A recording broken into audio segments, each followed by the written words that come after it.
What's up, everyone? Champet's back again for another UFC predictions video. This time for Dricus Du Plessis, his return. He's finally back against Kamaru, the Nigerian Nightmare Usman, coming up to middleweight. Try and make a shot at the belt. Since Sean Strickland's the champ and Kamaru has already got a win over him, maybe there's a chance he fights for the belt. So who knows? But by all means, first, as always, we'll go over what happened last week, how we did betting-wise, of course, as well as picks. So let's go ahead and pull that up right here. And yeah, ended up going pretty well. Some spots I could have done a little better on, but honestly, I can't really be that mad. I can't really be that mad at any of these. To be honest, I feel like I did a overall pretty good job, and like some of these could have went my way, and some of these like definitely couldn't have. So we'll just go through them one by one. First fight of the night, I had money on, let's see, it should be here. Durden to win a decision only. It's a very small bet. It was plus 125.16 units. I mean, it got finished by sub. It is what it is. I still don't think highly of Costa at all. It is what it is. Fair play. Good win by Costa. He looked pretty good there. I don't even want to say I'd say thought it looked that good. Durden was out-voluming him. I can't speak. Out-voluming him. But I would say like most of the shots that Costa was throwing wasn't really landing till like the very end of like round one. In round two, he did fine, but able to get the sub. Durden can be subbable, so that's not necessarily like the biggest shock in the world. But yeah. Next fight I had a bet on. I'm trying to remember the order. It's probably Zach Reese against Ryan Gondra. I had a small bet on Zach Reese, nothing crazy, but I also had under 0.5 rounds in that fight. So I was hoping I would hit both of these. But hoping to hit both of them, but at least one came through. So the under hit. Gondra hits hard and he brings the fight early, and I was thinking like Zach Reese is gonna like down the pipe and land on him, but he didn't really hit down the pipe. He was winning those 30 seconds or so, if you want to say, I mean, whatever amount of time it was. But Gondra just finds a shot and puts Zach Reese out. Fair play. Is what it is. Gondra is not good still. He just hits hard. It's not good still. Next fight I had a bet on. Let me think. Which one? Is it this one? It might just be Cesar Almeida versus Damian Pinas. I went with fight ends round 1-2, which is basically fight doesn't start round 3. I was said all week I was gonna be like, okay, Pinas, KO, whatever. I was thinking like, okay, I don't know if I'm like I don't think much of Caesar, which is definitely why I took this under. But I was like, I don't necessarily know if Pinas has a chin or anything like that, dude. Like I was thinking that in my head, and it's like I'm gonna take this under, and I'm gonna trust to like Pinas still gonna find the shot, but maybe you get to see like Pinas doesn't have a chin. Well, I don't necessarily know if he does have a chin or not from that fight, but I'm more up about Pinas. I was very impressed by his performance. One, he showed me he could check a leg kick, which I wasn't sure he could do before. Two, his kicks in general. I was very impressed by the kicks in general. I always thought of him as like, oh, he hits really hard and he doesn't throw too much. No, he can throw a little bit. He got out volume by Cesar Almeida, but that's not a shock. He's the professional kickboxer, got the professional kickboxer resume or whatever, right? But I mean, I was very impressed by the mixture of kicks and stuff like that, right? And he's super green, so it's really good signs to be seeing those things so early on in his career. And yeah, I mean, obviously he hits like a truck. He put Cesar Almeida out with that 1-2. It was beautiful. Didn't like to take down defense. Getting taken down by Cesar Almeida is a terrible look, but he's very green. It's not necessarily the biggest shock in the world. But yeah, I overall get positive things from this performance. If he fights Susurkaev, he's going to lose to Susurkaev because Susurkaev is going to take him down and sub him. But as like a prospect in the future, he can definitely do some things if he keeps getting better. He can definitely do some things. In the short term, I'm not sure he's going to get like the biggest like wins in the world unless they treat him like nicely, which probably be smart to do. So yeah, let the guy grow more and more. I'm pretty impressed by that performance, and I think he's gonna get better. Cesar Almeida is a lot harder of a fight to get right away than what Ateba Gautier is getting, where he's getting treated like a baby. Pinas is just, I mean, this says a lot. Like that's a bigger win than honestly probably anything Ateba Gautier has. Maybe Pulayev, but even then, I'd say this is a great win for Pinas. Very impressive. Next fight, I had a bet on. Let's see. I think it might have been. No, I had Kong Wang in a parlay. It was a very small parlay. I mean, I was very, very impressed. I mean, at the same time, I was like, well, Tracy Cortez is like not good. Now, I've been saying this, so it's like, I don't think she takes this thing that seriously. I know she moved to Mexico City. I know she brought in Santino, which is like were good signs. At the same time, she didn't do what she needed to do to win this fight, which is get the wrestling going early. She got her leg deaded pretty quickly, and after her leg was deaded, she couldn't do anything. She got fouled. I mean, respect to Tracy. She is tough. You cannot take that away from Tracy at all. She's a tough. She's a fighter, but at the end of the day, she's not that great. I'm just being honest with you. Yeah, Tracy got worked bad by Wong Tong, so fair play to her. Next fight I bet on, I believe, is Luke Riley versus Kai Kamaka. I had Riley wins by KO, and I fight ends by TKO. I am very happy I made both those bets because how Riley was fighting early on, I mean, he was getting hit. He was getting hit. And his chin's always out there. He's been like hurt on the regional scene, like in Cage Warriors many times. So like that's not like the biggest shock in the world. He was getting touched up, right? But I was like, man, watching this is like, okay, this is such a good look, like doing a fight ends by KO instead of just Riley KO. But I mean, I bet both anyways to pair with one another. But Riley, dude, this dude does hit different. He does hit different. Mike Oswald just has a great chin. He does just great chin.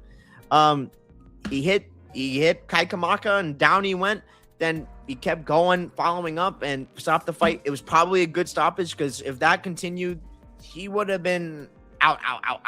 Like that extended Kai Kamaka's career, like not just stopping it where it was because that he was not going to come back and win that fight. So props to Luke Riley. He looked really good. I'm like still. I don't know how I feel about him. I'm like on the fence still, but he's like probably earning himself like close to a shot at fighting for the rankings. So good job, good win for Luke Riley. Doing well. Next fight I had a bet on. Trying to think. Cody Garbrandt versus Adrian Yanez. I had Yanez 2-3. Garbrandt's chin is letting him down. Yeah, it is what it is. Yanez caught him early. That's not like the biggest shock. I mean, I was expecting Cody to like move well early, and I guess he was. Yanez was able to find the shot and put him down, and it's as simple as that. So, yeah, Cody's done. Like it's clear as day he is done. So, it is what it is. Next fight I had a bet on. Trying to think, looking through. Nikita Krylov, scorecards only, no action. This is one of those where it's like, this is kind of unfortunate. Because Krylov, he was taking these shots. I'm happy I didn't take the money line because I'd be like, feel like such a bonehead. But it's like Krylov's like best chance to win is probably a finish. And if this fight does go the distance, it's going to be like Rob -3.5 all day. And now I was a completely right read since I was completely wrong about how he would do it because I thought Robert Whittaker would be able to come in and wrestle Krylov. I mean, it was the other way around where Krylov was trying to wrestle him. So I was completely wrong about that. I will say that outright. I was completely wrong. Rob looked all right, but it's not like I'm that impressed by the win because Krylov is hittable on the feet, right? And I don't think much of. Sadly, I don't think Rob's going to do anything in this weight class, if you ask me. And it hurts me because I love Robert Whittaker. I love Nikita Krylov. It hurt me watching Nikita Krylov fight like how he did because he didn't look particularly amazing. On rewatch, it wasn't as bad as I remember like watching live. I was like, damn, Nikita looks terrible. Nikita looked okay, I guess, but it's not like prime Krylov that like I've seen in the past. Sadly, it's not the same Krylov.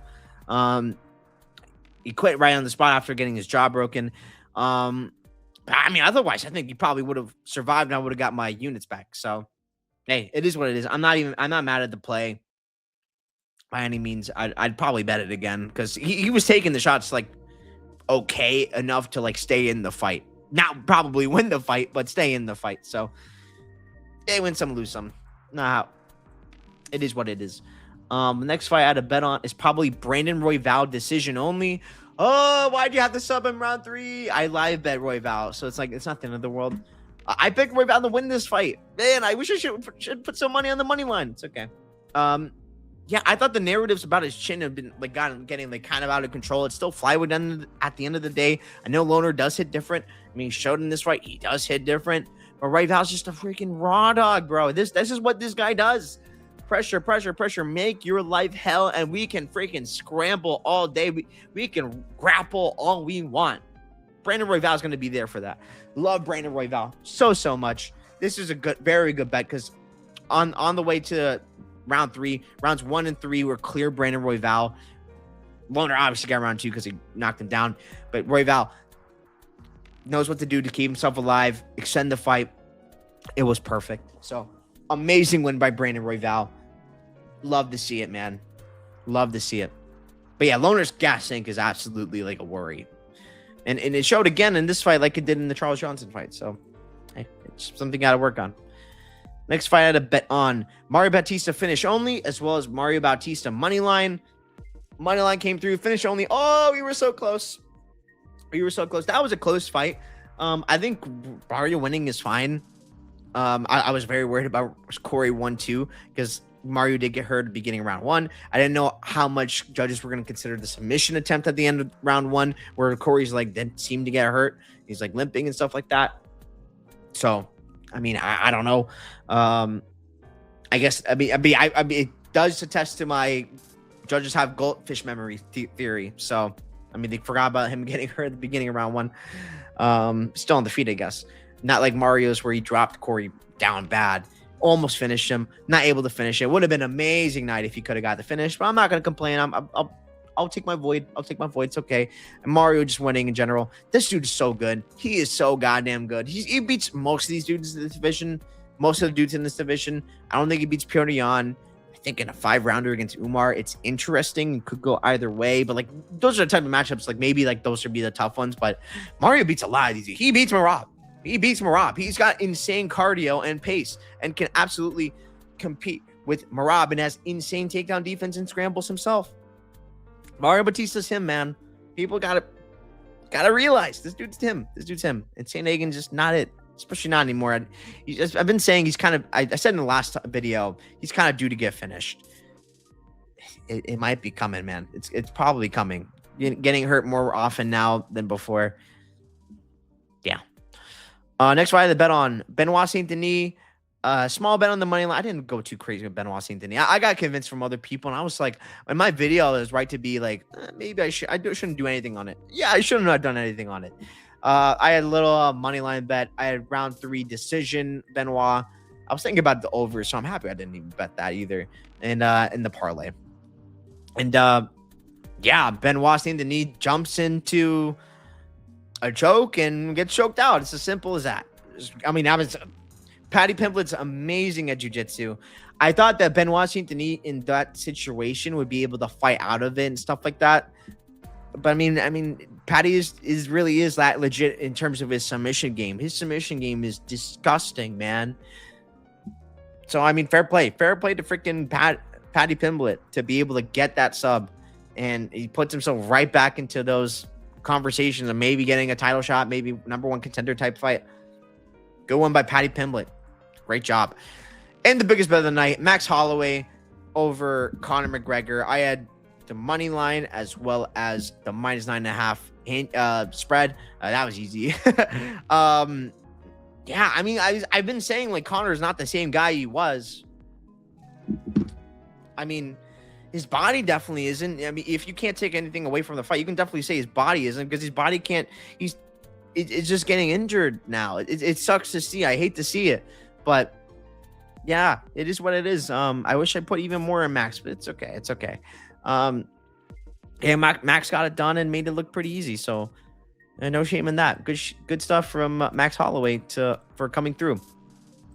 Yeah, let's go through the rest of the card. I think it's just kind of just one fight. It might be that McKinney fight, which is so cursed, man. I mean, I didn't even bet anything on it for a reason. So yeah, I did pretty all right on picks, 9-14. Talked about that one. Basharat, Garza. I made a comment in the video saying Basharat. I think Basharat wins, but Garza is like very legit, and he is very legit, as you see in this fight.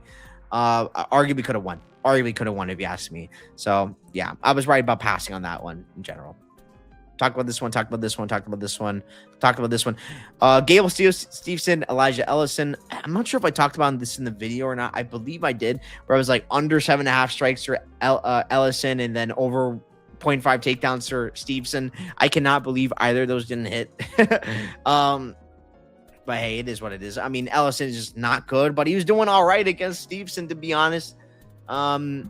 Which I think is more just Stevenson's incredibly green, and he probably shouldn't be in the UFC right now, but they're going to have to do what they need to do to build him up over time, because, yeah, he's not ready for, like, big fights at all right now. He is just way too green, but there's some things to like in his game in terms of, like, what we saw. Talk about this one. King Green, Terrence McKinney. I have no idea what that finish was, like how McKinney got hit with that body shot and like completely crumbles and not able to maybe roll to his back or something like that. I know the body shots like that can shut you down.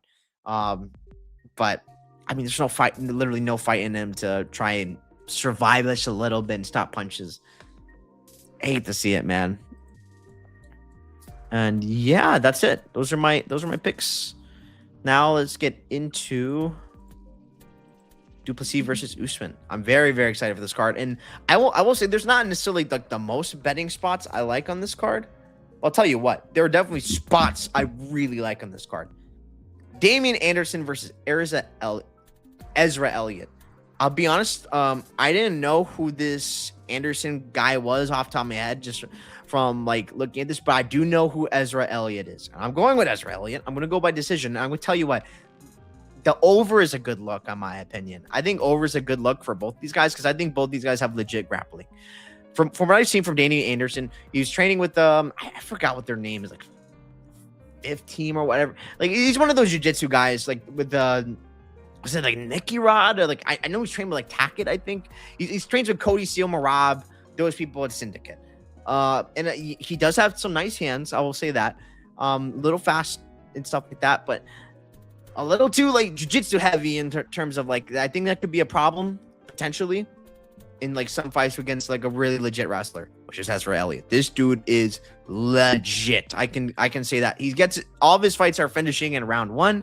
I don't think it's the case here because I think Damian Anderson can scramble with the best of them and probably keep himself safe, which is why I like the over. And I think Ezra Elliott is good enough to not get subbed by a jiu-jitsu guy like Damian Anderson, who does have like super legit jiu-jitsu like that. Ezra's good, man.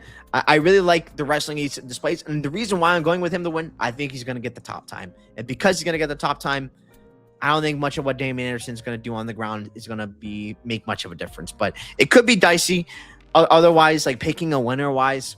But I think the over is an all right look. And I'll be looking at betting it. Probably not going too crazy about it. The over 1.5. Not doing anything too crazy with it. But I think it's a pretty good look. So, yeah. I like Ezra Elliott. I think he's pretty damn good. Dione Barboza versus Anna Milesano. Here we go. I think this is dogger pass. And you know what? I'm going to go crazy. I'm going to go Anna Milesano, round 3 TKO. But now, let me say this up front. If Dione Barboza subs for round 1, no one is shocked. I'm not shocked. Don't get me wrong. No one is shocked. Dione Barboza also has terrible fight IQ. Doesn't have the best cardio. Her hands are like she's explosive. Don't get me wrong, she's pretty explosive on the feet, but it's not like she has the best hands in the world. Milesano does have pretty damn good hands, and I think she's the better striker of the two. Sizes up well in terms of like height and stuff like that. Obviously, she's the normal strawweight, while Dione Barboza is like the normal flyweight. Milesano, I think everyone's looking at that tough fight where she looked terrible. I forget against who it was. It was against Juliana Miller's sparring partner. And like that girl's like okay, not like the best or anything like that. So it was a really bad look because Milesano looked terrible. She looked completely flat. I'm not gonna hold that against her. I think she's better than what she showed there. And I think she can show a lot better here. And again, though, I am worried about Dione just subbing her. And I will say, the line on this fight is crazy on Dione. Minus 650, no way in hell. No way in hell. If you want to bet on Dione, like a bet on Dione, under's the way. Because if she's covering her line, she's subbing Milesano 100%. 100%. Otherwise, this fight goes over, Melisano is very live. She is very live, and she can really put it on Dione as this fight goes. I like the plus 3.5 a lot. I think I'm going to have like a small bet on probably the money line as well as a small bet on plus 3.5, because I think if she survives, she's getting around. She's getting round 3, even on short notice. She's got a lot of heart.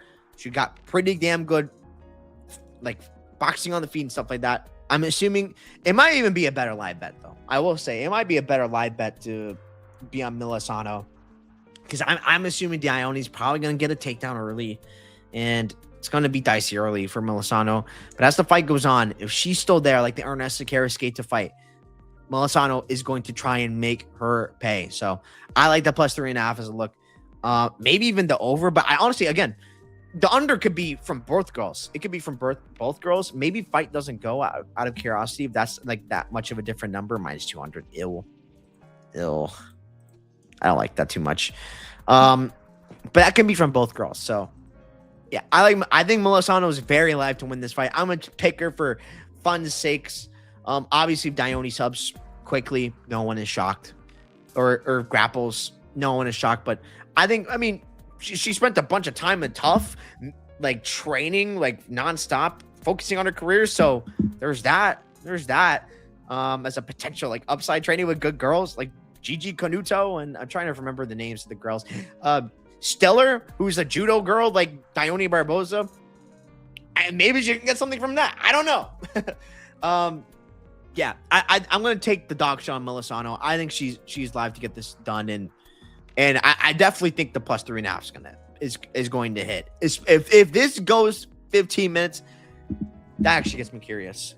Let me see DraftKings. What is decision only Melisano? Because I wouldn't be shocked if she loses 2-1, like 29-28. But I'm just curious about this line, because this might be a stupid line. Because if this gets a decision, I know Dione's not doing as great. Plus 290. We might put a little bit on that. I don't mind that. As another look. So yeah, Alvin Hines, RJ Harris. RJ Harris is huge, also younger, 6'6". But I'm going Alvin Hines. I just think he's kind of more proven, but like at the same time, like they're both like kind of like an LFA fight. I don't really know. I just feel like Alvin Hines just has better skills everywhere. I think he could potentially like grapple here against RJ Harris. Man, he's got this big size disadvantage. I will say, I'm kind of rating Guzzi, but at the same time, rating Guzzi, he popped for a bunch of steroids. I don't know how he's gonna look after a bunch of steroids. It's hard to want to back him or anything like that. I want nothing to do with this fight. Yeah, I mean, I just think Guzzi's just better everywhere. But like if his cardio was from those steroids or whatever he was taking, his roids, the performance enhancers, I mean, that's not going to be freaking good if this fight extends. Although, I don't know, maybe still on them. Who freaking knows? I just think it's kind of the better fighter. I think it was going to be in RJ Harris's face and be able to push at pace. But man, who knows? Pass for me. Alden Correa versus Stuart Nickel. This is nasty at the line. I'll go Correa round 2 TKO. You know what? I'm just going to go sub. I'm going to go sub because I'm going to tell you a bet. I'm interested in this fight. As a small bet, nothing crazy. I'll tell you like the bigger bets. We have 3 particular that I'm looking at. It's not this one though. He's minus 1,000 or what's the line right now? Minus 1,100 for a reason. Stuart Nichols, awful. He's got nothing for Korea, to be honest with you. Korea is going to be able to keep his fight on the feet. He's going to chop that leg. Stuart Nichols' leg is going to be dead by the end of round 1. I'm pretty confident in that. How long he survives after that leg is dead, I don't know. And I wouldn't be shocked if it's over 1.5 or it's under 1.5. I have no clue how that's going to happen. But I mean, Korea is kind of patient too, so there's also that to mention.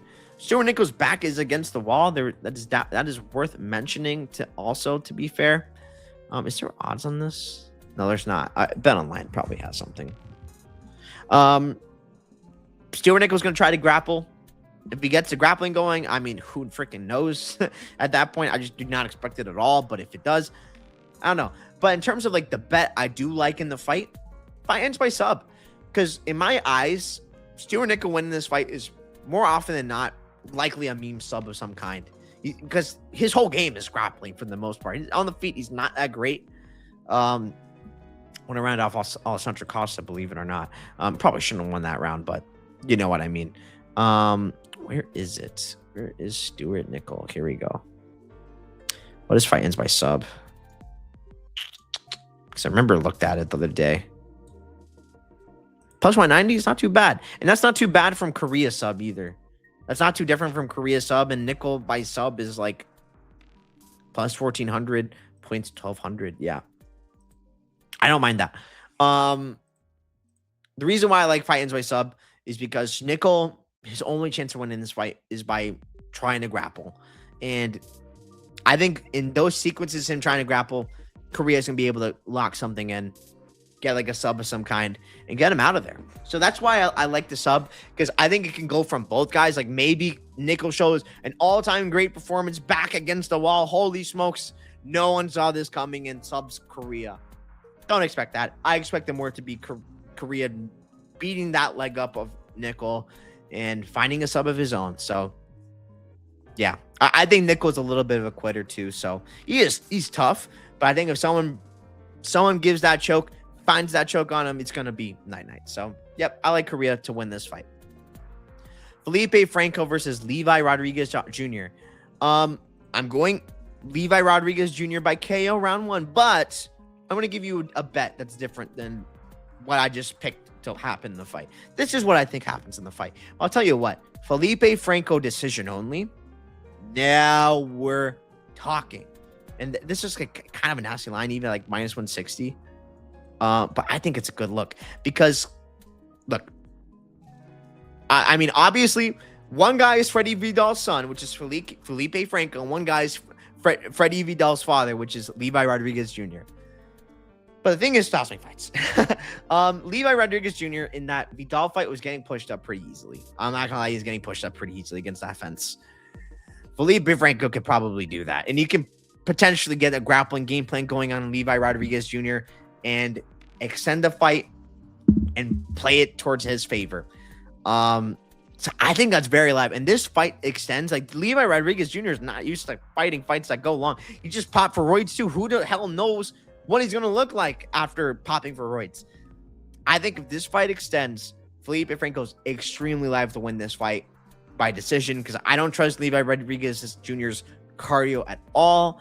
And I think Felipe Franco has proven he can go longer in fights and he can grapple in fights. So yeah, I'm going to go Felipe Franco to win by decision if it goes there. But what I do think happens, Levi Rodriguez Jr. by KO early. So that's what I think happens, but the bet would be different. So you're going to just, if decision only, I'm saying decision only, not to bet his decision in general. Decision only. If we get to a decision, that's the only time the bet will hit. If Levi Rodriguez Jr. finishes, you get your money back on DraftKings, minus 160. I like it. I'm not going to be putting too much because Felipe Franco at the end of the day is really bad. I know a lot of people give a lot of crap to Mario Pinto. His last fight against Felipe Franco, I kind of think it was fight IQ, like good fight IQ. I'm on an island on that one. I'll probably talk about that next time Mario Pinto fights, but yeah, I'll take Levi Rodriguez Jr. to get it done early, but yeah. JPL versus Seok Hyun Ko. Korean Tyson. I'm going Korean Tyson decision, but I think a little JPL finish only is not a bad look, because I think he's just a more dangerous guy, if you ask me. And what's that line? I guess plus money for that. Plus 130. I don't mind it. I mean, JPL's a little chinny and stuff like that, but how I see the fight, Ko gets the fight down on the ground. Ko's on top. Cruise to a decision. That's how I think what happens. Tell you what, on the feet, I think it's kind of close, but I probably lean JPL. I think it's a little more dangerous on the feet. He's got more tools in his arsenal, got kicks and stuff like that. Well, Korean Tyson, more the boxing sort of thing. But he's good. He's good. But I think this fight just goes on the ground, and Korean Tyson just really good at holding people down. JPL, though, he always gives people trouble on the ground. Good grappling, man. He's got really good grappling, and I wouldn't, if he find something on Ko, I wouldn't be shocked. So yeah, I don't mind the finish only. I'm not sure if I want to play it. If I do, it's going to be small. But yeah, that's the only way I would really look at the fight. And that's kind of all my breakdown is for this fight. I just think Ko is good enough to get this fight to the ground and keep it there. And keep himself safe. Simple as that. Josie Delgado versus Austin Bashi. And this is one fight I want nothing to do with. I'm going with Delgado win by decision. I think Bashi's tough, so I think this fight goes. But I'm not that confident in that. Delgado, very dangerous on the feet. True 145er. Bashi, I don't like him at this weight class, to be honest with you. I don't think it's really great for him to be at 135, if you ask me. Excuse me, at 145. He should be at 135, but I will say he's definitely put on weight and stuff like that. Like, you can see in photos, like he's freaking built. Like, I'm not sure he can make 135, excuse me, at this point. But I will say the things to worry about Delgado here, there's legitimate worries because he's going to take it down a bunch of fights. He's getting up a lot, to be fair, but against who? Nathaniel Wood, Philly. I mean, Nathaniel Woods, I've been saying for so long is like, it should be a 135er, right? Bashi, I would say out of all those guys, probably has better control grappling than them. He's going to do a better job at trying to control Delgado than pretty much any one of those guys, which is like, I don't like that. I do think the bigger cage does help Jose Delgado and his movement and stuff like that. Bashi's there to be hit. MMA Lab, you can trust them to game plan well as well. So that's worth mentioning as well. I think Delgado is able to win off damage on the feet. But look, Bashi winning this would not be a shock. And I want nothing to do with this fight. So total pass for me. Yeah. Tommy McMillan versus Alberto Montez. I have something to say about this one. I have a bet on Tommy McMillan to win this fight. And I think he runs through Montez because I think maybe not run through because not because it's hard to say run through with how Tommy McMillan fights, but this is a great fight for McMillan. I've seen so many people online saying like, "Oh, Alberto, why are they trying to hype this Tommy McMillan guy to give him Alberto Montez? This Montez guy isn't good, bro. This guy is not good." I said this against Ricky Turcios, and like Ricky Turcios, I mean, sure he didn't do too much, but he showed some of the things that's gonna matter here in this matchup. Alberto Montez hates pressure. He hates pressure. You can't stand it. And if he gets pressured, he's willing to accept it. Ricky Turcios is able to back him up so many times and push him against the cage. Tommy McMillan, all he does is pressure. All he does is pressure, move forward, and chaos. This is what Tommy McMillan does. And he pushes cardio. How Montez fights, it's not a great style in terms of like preserving his cardio. I have big questions about his cardio, especially with someone like Tommy McMillan who's going to be pushing a pace the whole time. It's going to be a disaster for Alberto Montez. Not to mention, people don't know this, McMillan's a great wrestler, usually defensively. He doesn't really use it offensively. I will say if Montez hurts him, I think he'll go to the wrestling. I think he can absolutely win the fight with the wrestling. I will say if he does get hurt at the wrestling, you have to be careful with the choke and stuff like that. But look at the choke against David Magoyan in the Contender Series in round 1, where he's freaking getting destroyed, getting hurt so bad. This guy's a dog. This guy is a dog, Tommy Gunn. I don't think he's as bad as people say he is. Is he the best? No, but I mean, he's young still. It helps that he's pretty young at 28. Like, I mean, I should say young in terms of like not the most amount of fights. Not as Montez, to be fair. McMillan's going to come forward, come at Montez, make his life hell, and to the point where I think he's kind of going to quit. I wouldn't be surprised if it's a sub or it's a KO. If it goes to a decision, I don't think Montez is just having a great time at all. And I think, and the thing is, McMillan just doesn't shoot too often. And if he doesn't get hurt at all at any point in this fight, Montez is like anaconda choke, which is like his best move, his front chokes. It's not going to be there at any point in this fight. This is McMillan all day.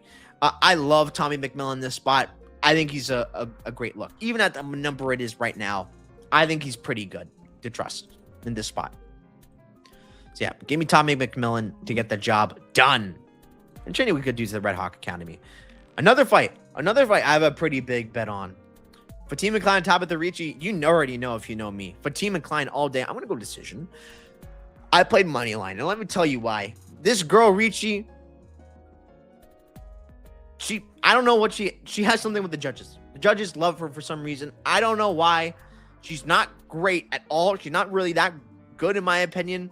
She disappoints time and time again. She got a layup of a style matchup against Verna Jandiroba and kind of got rinsed. And I mean, there's not much to say. That was a layup of a style matchup, not layup matchup, because Verna is pretty damn good, even in fights that's like kind of against her. But Ricci, known for good takedown defense, like that's kind of her MO, and putting up volume and stuff like that, like being in your face and trying to put you against the clinch, do stuff with that. Not able to do pretty much a thing against Jandiroba and like scramble well at all. And now she's getting a nightmare style matchup in Fatima Klein. Fatima Klein is the goods. She's a future world champion in my eyes. She has got it all. Amazing striker. She's big for the weight class as well. Very good grappling in herself as well. She's a very good grappler. Position over submission. I know, like in some looks, like in the Dudakova fight, she got taken down a few times, but she does like some rolling and stuff like that. I think that's more so for scramble sake and like, okay, I'm just gonna scramble and try and find a better position, which is absolutely what she did in that fight. Fatima Klein is the goods. She's better everywhere than Tabitha Ricci. I wouldn't be surprised if there's a finish. I wouldn't be minus 3.5 can look free. But again, I play money line for a reason, because this girl, Tabitha Ricci, I don't know what she has with those judges. If this is somehow a freaking split somehow, I don't know. I'm not getting caught by that. I just played money line. I just played the money line at minus 360. But even, honestly, even now, I think it's fine. I'm going to be honest. I think it's fine. Like I think Angela Hill was a tougher matchup for Fatima Klein than Tabitha Ricci, style-wise. I know, like, Ricci just beat Angela Hill, but I think it's a different style matchup, right? I just think the size is such a big factor against Ricci. It's gonna be to her. It's gonna undo her, in my opinion. So, yeah, and it helps that Fatima's just gonna beat her the hell up on the feet. And Ricci has no finishing equity at all in this fight. She didn't hurt no one other than Hebas, who had like something wrong with her to begin with. Because she had to get like a plate or something in her head, because all things were messed up with her. So I don't even put that much on like Ricci having power or anything like that. Not at all. I don't think much at all of Ricci.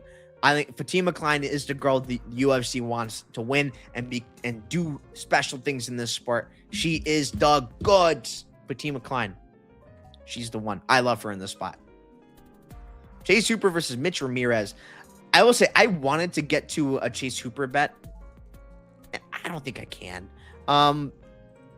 Look, I'm gonna pick Chase Hooper to win, and like, I was never gonna play his money line. First off, I would not suggest anyone plays money line, because that number is disgusting on Chase Hooper. He's hard to trust like a number like that. But I was saying, I would be lying if I told you I wasn't looking at Chase Hooper minus 3.5. The reason why I was looking at minus 3.5 is because Chase Hooper's job is on the line. Because of his job being on the line, I wouldn't be shocked if Chase Hooper does everything he can, get the grappling going, take the back, which is susceptible. Mitch Ramirez is susceptible to getting his back taken, hold it there, and win the fight no matter what. That wouldn't be a shock. I forewarn any ITD bettors on Chase Hooper or under bettors like with Mitch Ramirez and stuff like that. That's a very real possibility where Chase Hooper just comes in, takes the back. Let's just stay safe. And Mitch Ramirez is pretty good at defending rear naked chokes. I'm going to say that outright. I know Chase does more than just rear naked chokes. He's pretty crafty with the submissions, but I mean, I'm just saying, like, that's a real possibility because his job is on the line. He needs this win bad. They're giving him a layup. Last fight was supposed to be a layup against Lance Gibson Jr. This is supposed to be a layup 100%. So let's put up or shut up, Chase Hooper. But I was looking at, though, was minus 3.5 Chase Hooper, and that's a disgusting line where it's like minus 225 last I checked. Let me check right now. Where the hell is it? Here we go. Minus 260. Ugh. I can't stomach that. I think that hits, to be honest. I think that's better than his money line, if you ask me, because I don't think you can touch that money line of where it's at now. But even then, I don't even suggest touching it. Chase Hooper should get the job done. he should be fighting against Mitch Ramirez. Mitch Ramirez has bad fight IQ. He's going to put himself in positions where Chase Hooper is like, oh, I'm going to grapple you. He's going to do it himself. If Mitch Ramirez KOs Chase Hooper, though, no one is shocked because Mitch does carry power. He does hit hard. Former 170 guy, now 155. It's worth mentioning. But, yeah, I think Chase finds the grappling, gets a job done with it. Jared Cannonier versus Christian Leroy Duncan. Sick fight. And there's another bet I like on this card. I like Christian Leroy Duncan. I'm going to go round 2 TKO, but I implore you not to bet KO. It's hard to trust. It's hard to trust him to get a finish. And honestly, a sub is life here. I legitimately think CLD could sub Jared Cannonier. Cannonier's a tough guy to sub. It's not like I'm like predicting it, but a sub being this guy has gone for subs before. Like it's not out of this world for that to happen. And of course, he's like pretty methodical in his style and like not trying to do stuff. Tell you what is good on CLD in every fight, well, except for his last one, but in every fight, -3.5 CLD, man, this is beautiful. I got it at -155. Let me check the line right now. Yeah, -165. That's good. That's good because I don't really see CLD really losing minutes here. Cannonier could get like a takedown off of like a spin from CLD. CLD's times spins pretty well, and it's mixed into his style. I don't mind him spinning as much as I do other people spinning as much. Obviously, it's better he doesn't spin as much, and he didn't spin as much in his last fight. To be fair, to be fully credit CLD, his spinning is definitely like decreased. Roman Dolidze spun way more than CLD in his last fight. So keep that in mind. Like maybe like, okay, gotta know when to spin. Stuff like that. I think he can catch Jared Cannonier, who's getting dropped by everyone these days. Sadly, I love Cannonier, man. I don't want to see him go out like that, but that's kind of what I think happens. Older, and CLD is a huge guy for this division.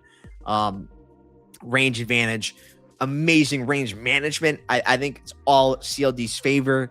Cannonier, I think, is kind of take down our bust here or find the chin on CLD, but CLD has unreal durability in comparison to Cannonier, who doesn't have unreal durability, and he kind of never has, to be honest. He's never had great durability. He gets hurt. Cannonier does hit hard though, so obviously have to be worried about that, but CLD is just so good at striking. I think he'll be fine, and I think this fight could take place a lot in the clinch, do good work in the clinch for CLD, and yeah, I like CLD to get the job done. I like him a lot here. Those are my 3 favorite bets of the card: McMillan, CLD, Fatima. Those 3. And those 3 are going to determine, do I make money tonight? Or not tonight. Obviously, I'm doing this earlier than Saturday. But you get the point. Yeah, I'm willing to ride with those 3, and it is what it is otherwise. I think I'll make money if Fatima and CLD come through and Tommy doesn't. But I just want to make that clear. But yeah, I like these. I like those 3 a lot. Yeah, I think CLD does get the KO, but -3.5. That's the way to play CLD every time. So that's the way. And then we got the main event: Dricus Du Plessis versus Kamaru Usman. Sick fight. By the way, none of these guys, win or lose, should fight for the title. Nasruddin Imavov should be next for the belt against Sean Strickland. I will say that till the end of time. Dricus Du Plessis talked some BS saying he turned down Chimaev. He never did. He never did. That never happened. Never happened. He got passed up for Strickland because it made more money. It's as simple as that. It's as simple as that. Nasruddin is next for the belt against Sean Strickland. Sean Strickland already said, hey, I believe in the rankings, Nasruddin's next. Nasruddin's 100% going to be and should be next. And Nasruddin's, he'd be fighting someone else if he wasn't already next. So just saying. I know there's something about Joe Pyfer versus Nasruddin in the main event of Paris. I don't think there's anything like actually like substantiating that at all.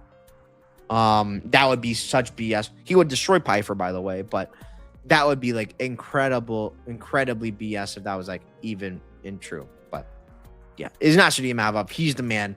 He is so good. Anyways, done talking about me, like talking about Nasruddin Imavov, because I cannot get that name out of my mouth, because I want Nasruddin Imavov versus Sean Strickland so bad, because I'm going to make my biggest bet of my life on Nasruddin Imavov in that fight.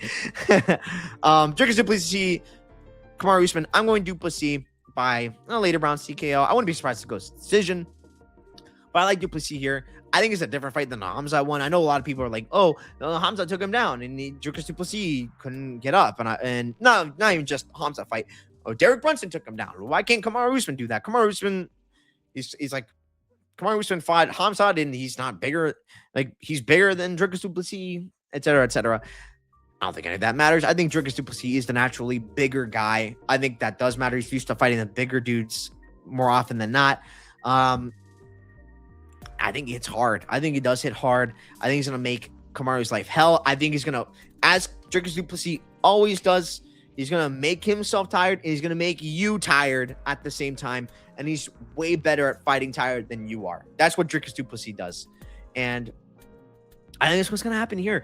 And something else, I think Dricus Du Plessis is going to be able to explode up from takedowns. I do believe he will be able to. Why? Why wasn't he doing that against Hamza Chimaev? Hamza Chimaev had more of a submission threat. If you explode up, got you right there. It's a done fight. It's a done fight. Kamaru never really been like that at all, to be honest. So Dricus is not gonna be afraid of jumping right back up and, hey, let's go, brother. Let's go, buddy, and do what Dricus Du Plessis does and just and all those crazy things that Dricus Du Plessis always does. I mean, he does good kicks too, so I think that could be something to look out for against Kamaru Usman. Who, I mean, I've been saying it for so long, and I've never really seen it in fights, to be honest. But it's like his knees, man. His knees, his knees are hurting big time.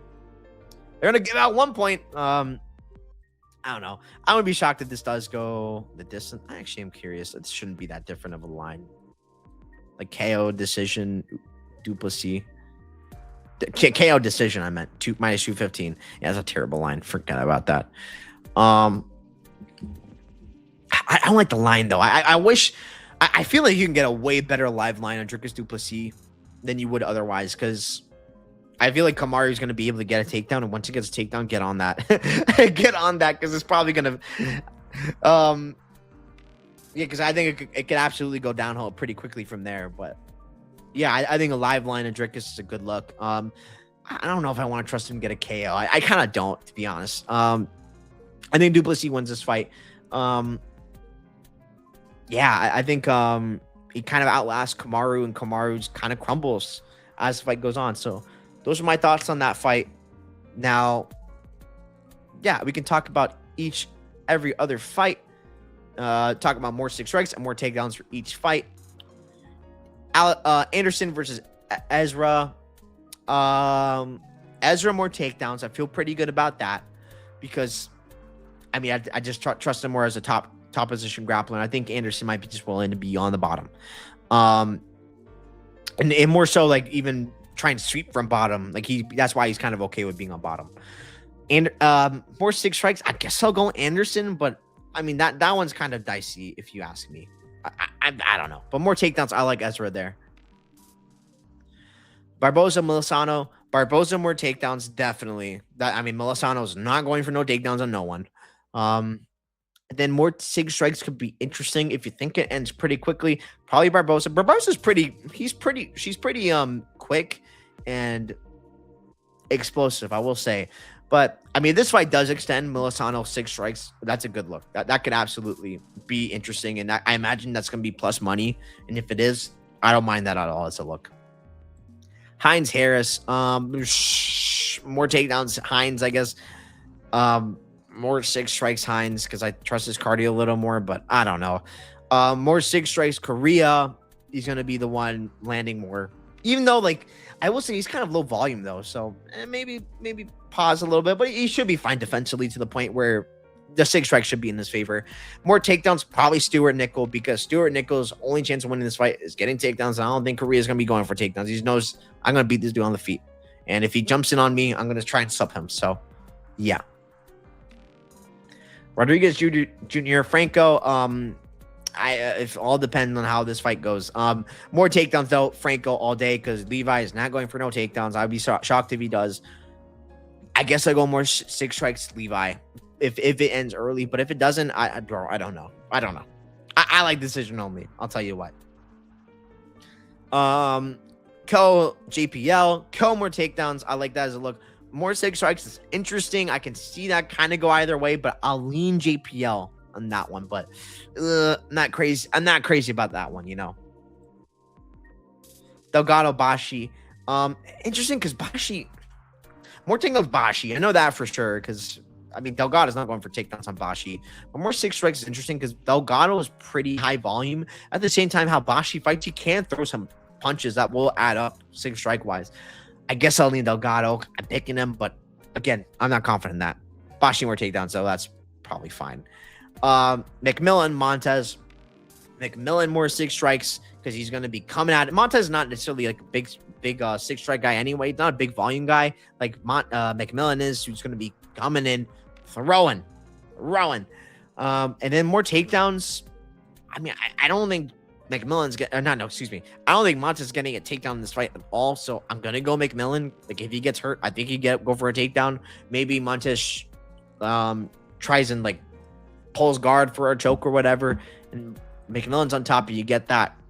It could be either way, but I lean McMillan to get more takedowns. But he probably won't go for any. Klein Ricci, Klein more 6 strikes, way better striker, way longer. More takedowns. I'm gonna go Klein as well. It's kind of depends on what Fatima wants to do. I will say, if you want to take a dog shot on Ricci somehow, more takedowns on her, it's probably okay because if she's winning this fight, she needs takedowns, brother. She needs takedowns. So I'll say that. Maybe Fatima doesn't even go for any. So not sure, but more 6 strikes, Fatima should be fine. Hooper Ramirez. Hooper more takedowns. I'll go Hooper more 6 strikes. I think he can get some 6 strikes from top position. He knows he shouldn't be standing on the feet with Mitch Ramirez. I mean, I say that, but he should have known that in the last few fights. So I don't know. CLD Cannonier. I'm gonna go CLD more 6 strikes because he's really good range management. Kind of what he does. Cannonier more takedowns though, but I mean CLD does go for takedowns too. So I'm not super sure, but I'll go Cannonier. It's more likely Cannonier goes for takedowns here than CLD likely, I would say. And Cannonier does have great takedown defense himself. So does CLD. So just saying, but like maybe a spin of some sort. Cannonier he's looking for a spin, try and take advantage of it. But yeah. And Du Plessis Usman, I'm going to go Du Plessis more 6 strikes, and I'm going to go Usman more takedowns. Usman's going to be the only one really looking for takedowns here, I would guess. Maybe like Du Plessis will go for some as the fight goes on, and Usman's completely gassed in that scenario. But more 6 strikes, Du Plessis just going to keep coming at you and trying to keep landing on you. That's what I think. And yeah, those are my thoughts. Thank you so much for watching. You can check out my Bet MMA.tips champ bets for all my plays and bets and stuff like that. In terms of bets on this card, already told you CLD minus 3.5, Fatima Klein money line, Tommy McMillan money line. Other things, maybe the over 1.5 in Ezra Elliott versus Anderson. Maybe JPL finish only against Ko, but that's a maybe. I'm not confident I do end up pulling the trigger on that. If I do, it's going to be small. Fight ends by sub. Nicole Correa, I think is an interesting look. Value-wise. Levi Rodriguez, Felipe Franco. Decision only Felipe Franco, I think is an all right, pretty good look. And I'll probably have something on that, but nothing too much. And yeah, I think those are the main things I'm looking on this card. So, and Militano plus 3.5, I think is a pretty good look. Militano maybe 6 strikes is a good look. Militano money line small, I think is a potentially good look too. So, yeah, those are my thoughts. Thank you so much for watching. You can check out my Bet MMA tips again, champ bets, and yeah, we got a big card next week in Abu Dhabi, and yeah, very very excited for Guskov versus Ankalaev. So, I'll see you then. Peace. Have a great one.